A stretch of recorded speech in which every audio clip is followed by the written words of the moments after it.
Dentro del apartado de dibujo técnico, hoy vamos a hablar de acotación. Acotar sería indicar las medidas de un objeto, pero no se puede acotar de cualquier forma, hay que atenerse a una serie de normas.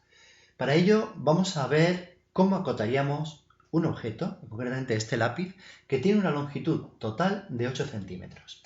Para ello lo que haríamos sería, dibujaríamos primero dos líneas paralelas que marcarían la longitud del objeto, pero teniendo la precaución de que no lleguen a tocar exactamente al objeto, se quedan un poquito separadas.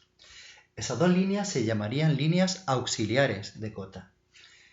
Paralelo al objeto, dibujaríamos una línea que tocaría a las dos líneas auxiliares de cota, pero no justo en sus extremos, sino que dejaríamos encima una pequeña separación, normalmente unos 5 milímetros. Esta línea se llamaría línea de cota. En los extremos de la línea de cota se dibujan dos flechas para indicar de dónde a dónde va la medida. Esas dos flechas, que se llaman flechas de cota, hay que dibujarlas finitas y rellenas, pintadas de negro. No valdrían, por ejemplo, modelos de flecha como este tipo, este o ese. Sí valdrían de este tipo. Y por último, encima de la línea de cota y en el centro se colocaría la medida, la cota. La cota o medida, si nosotros queremos indicar la medida de algo que mide 8 centímetros, tendríamos que ponerlo en milímetros, pero sin poner milímetros. 8 centímetros son 80 milímetros, colocamos 80, pero nunca indicamos milímetros. Bien, de manera que con todo esto ya habríamos realizado la acotación de la longitud de este objeto. Además hay que tener en cuenta otra serie de normas y para ello vamos a utilizar este ejemplo de la derecha donde hay un dibujo representado en color negro y la acotación está hecha en color azul. Vamos a empezar. La cota, el número de cota, va siempre por encima o a la izquierda de la línea de cota y siempre va en su medida real y en milímetros, sin poner milímetros. En este dibujo, aquí tenemos, por ejemplo, una línea de cota horizontal, igual que esta de aquí abajo, y el número va por encima. Si la línea de cota fuese inclinada, el número sigue yendo por encima. Solamente en el caso en el que tengamos las líneas de cota verticales, el número de cota iría a la izquierda, es decir, a la izquierda y a la izquierda. Nunca se acota dentro del objeto, es decir, fijaros que aquí hemos sacado las cotas fuera del objeto. No podríamos poner nunca este 20 metiéndolo la flecha de cota, la línea de cota y el número dentro del objeto, salvo excepto en dos excepciones, en dos casos, que serían para dibujar, para indicar la acotación de círculos y de arcos. Aquí tenemos un círculo. Está permitido acotarlo dentro del dibujo. Por ejemplo, aquí hemos acotado su diámetro. Dibujamos una línea de cota que sea un diámetro del círculo, la terminamos por dos flechas de cota y encima dibujamos su diámetro, indicamos su diámetro. En este caso es un diámetro de 8 milímetros y lleva un símbolo delante. Es el símbolo de diámetro, un círculo partido por una línea oblicua.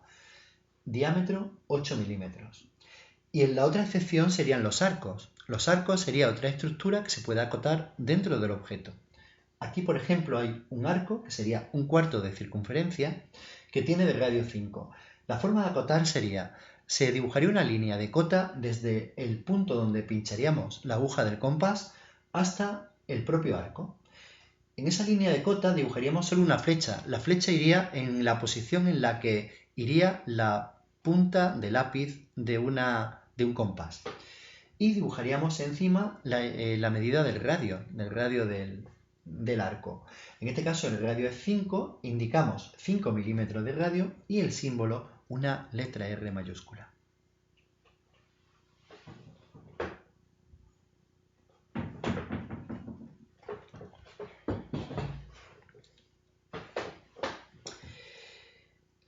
Vamos a ver el concepto de escala.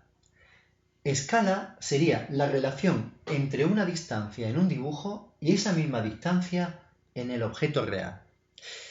Nosotros no siempre tenemos la posibilidad de dibujar un objeto que realmente coja dentro de un papel.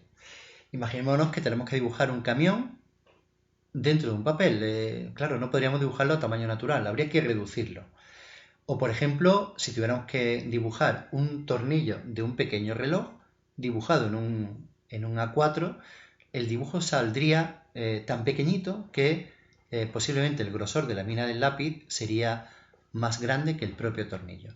En esos casos es cuando nosotros nos vemos en la necesidad de dibujar a escala. Con esa definición, el concepto de escala se puede representar bastante mejor mediante una fracción.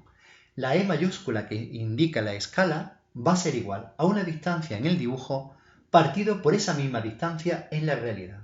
Y vamos a ver un ejemplo. Imaginaros que esto sería una tarjeta de cartulina que en la realidad tiene una anchura de 10 centímetros. Y yo hago un dibujo de ella de este tamaño, de forma que los 10 centímetros que tiene la tarjeta en la realidad, yo lo dibujo con 5 centímetros. Bien, voy a aplicar la fracción de escala y digo que escala es igual distancia en el dibujo son 5 centímetros, partido por distancia en la realidad. En la realidad son 10 centímetros, lo coloco. Hay que tener en cuenta que para poder aplicar el concepto de escala, el numerador y el denominador, las dos medidas, tienen que estar en la misma unidad. No vale, por ejemplo, utilizar metros y milímetros. Tengo entonces 5 partido por 10 y lo que hago ahora es divido el numerador y el denominador por la cantidad más pequeña de las dos. En este caso, lo más pequeño es 5, divido el numerador entre 5 y el denominador entre 5. De esta manera, 5 entre 5 es a 1 y 10 entre 5 es a 2. Me sale que la escala sería un medio. Pero por norma hay que indicarla en forma de fracción. Habría que indicarla en forma de división. Sería 1, 2.2.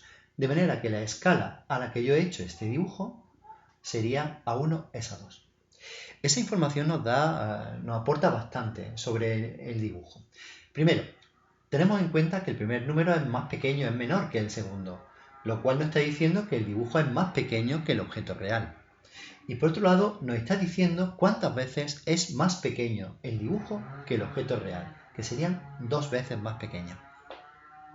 Teniendo en cuenta esto, podemos definir que hay un total de 3 tipos de escala, la que vamos a llamar escala de reducción, escala de ampliación y escala natural. La escala de reducción sería el ejemplo que hemos visto antes, cuando el primer número es más pequeño que el segundo y dibujamos algo más pequeño de lo que es en la realidad. Se puede dibujar con escala de reducción, por ejemplo, un país, en lo que constituiría un mapa de ese país que siempre suele venir en escala del tipo 1, 2 puntos a 10.000, 100.000, 1.000.000, etc. El segundo tipo de escala sería la escala de ampliación. En este caso es cuando el primer número de la escala es más grande que el segundo. En este caso 7 es a 1. Y un ejemplo de objetos que se puedan dibujar en escala de ampliación sería, por ejemplo, una pieza de un reloj. Que si se hubiera dibujado a escala 7 es a 1, significa que se ha dibujado más grande de lo que es en realidad y concretamente 7 veces más grande. Y por último está la escala natural, que es cuando un objeto podemos dibujarlo a su tamaño real. En este caso diremos que la escala es natural y la escala sería 1 dividido entre 1. 1 es a 1. Y por ejemplo podríamos dibujar a escala natural un móvil. Finalizada la explicación sobre escala, vamos a definir lo que sería boceto y croquis. Un boceto sería cuando, por ejemplo, nosotros tenemos una idea que tenemos que en la cabeza y que tenemos que fabricarla. Antes de fabricarla tenemos que hacer un dibujo sobre qué es lo que tenemos en mente. Ese dibujo habría que hacerlo rápido, sin utilizar reglas, ni reglas triangulares, ni compás. Es decir, habría que hacerlo a mano alzada y habría que dibujarlo sin detalles. Es un dibujo que nos da una idea de lo que estamos pensando para que podamos comunicársela a otras personas. Y no siempre, pero la mayor parte de las veces se suele representar en 3 dimensiones, es decir, en perspectiva. Aquí tenéis un ejemplo de un objeto hecho de esa forma, de forma rápida, sin detalles y sin utilizar instrumentos de dibujo. Por otro lado, el croquis es cuando ya tenemos la idea muy clara, habría que representarla de una forma muy apropiada. Para ello, el croquis sería un dibujo hecho ya con reglas, con detalles, con medidas y, si es necesario debido a su tamaño, con escala. Normalmente se representa mediante sus proyecciones, planta, alzado y perfil. Y aquí tenéis un ejemplo de ese mismo objeto que antes hemos hecho de él un boceto, y aquí aparecería mediante el croquis, definido por su planta, alzado y perfil y con su sistema de acotación.